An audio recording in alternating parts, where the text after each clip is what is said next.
Pakistan cricket board ఐసీసీకి ఓ letter రాసింది. మా దేశంలో ఛాంపియన్స్ ట్రోఫీ ఆడడానికి సమస్య ఏంటో చెప్పాలని అందులో రిక్వెస్ట్ చేసింది. ఎందుకు పాకిస్తాన్కి రావడం లేదో బీసీసీఐ నుంచి ఓ అఫీషియల్గా లెటర్ కావాలని అడిగింది. ఈ టోర్నమెంట్ ఆడేందుకు భారత ప్రభుత్వం బీసీసీఐకి అనుమతినివ్వడం లేదని అసహనం వ్యక్తం చేసింది.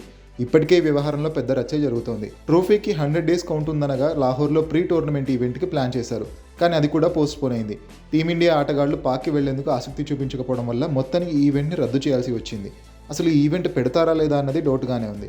అయితే పాకిస్తాన్ మాత్రం ఈ విషయంలో రాజీపడడం లేదు.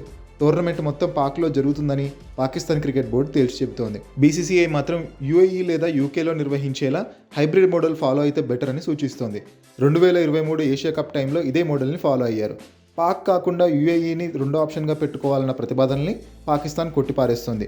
వచ్చే ఏడాది ఫిబ్రవరి 19 నుంచి మార్చి 9వ తేదీ వరకు ఐసీసీ ఛాంపియన్స్ ట్రోఫీ జరగనుంది. లాహోర్, కరాచీ, రావల్పిండిలో మ్యాచ్లు జరిగేలా పీసీబీ షెడ్యూల్ చేసుకుంది. 3 ఏళ్ల క్రితమే ట్రోఫీ టోర్నమెంట్కి హోస్టింగ్కి పర్మిషన్ వచ్చిందని, ఇప్పుడు ఉన్నట్టుండి ఇలా మాట్లాడితే ఎలా అని ప్రశ్నిస్తోంది పాకిస్తాన్ క్రికెట్ బోర్డు.